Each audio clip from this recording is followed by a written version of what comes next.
Mais pour comprendre la contribution scientifique de ce duo, il faut remonter dans le passé.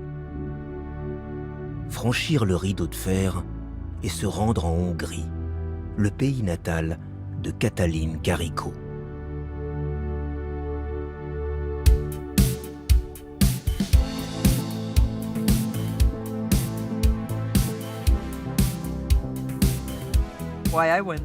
Pourquoi je suis partie pour Szeged? C'est parce que je voulais à tout prix travailler dans un centre de recherche biologique. Et parce que c'était l'Académie hongroise des sciences, l'institution la plus prestigieuse du pays. C'était génial. La bibliothèque était ouverte jour et nuit. Dans le meilleur institut scientifique de Hongrie, en 1978, une équipe travaille déjà sur l'ARN. Cette photo a été prise pendant que je préparais mon doctorat. C'est là-bas que j'ai synthétisé chimiquement l'ARN. Vous pouvez voir que c'est un laboratoire de chimie ordinaire. Moi aussi, j'essayais d'introduire l'ARN grâce à un liposome. Mais dans le labo, les moyens sont limités. C'est le règne du système D. Pour produire des liposomes, on avait besoin de phospholipides. Mais on n'en avait pas. On était de l'autre côté du rideau de fer et c'était impossible de commander ces molécules.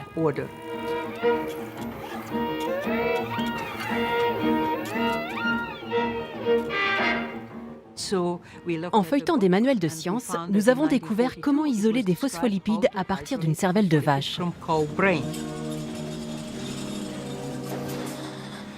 Je suis donc allée à l'abattoir et j'ai rapporté une cervelle de vache. Et ça m'a bien aidé d'être la fille d'un boucher, parce que ça m'a évité d'être dégoûtée. J'en avais déjà vu. On s'est mis au travail pendant une semaine.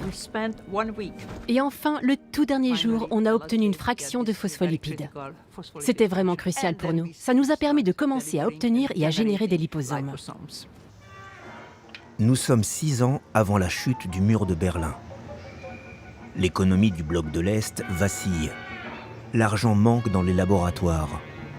L'Académie des sciences sacrifie son programme ARN.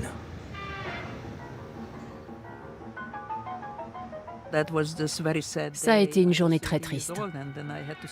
J'avais 30 ans et j'ai dit adieu au centre de recherche biologique. J'ai été obligée de tout quitter.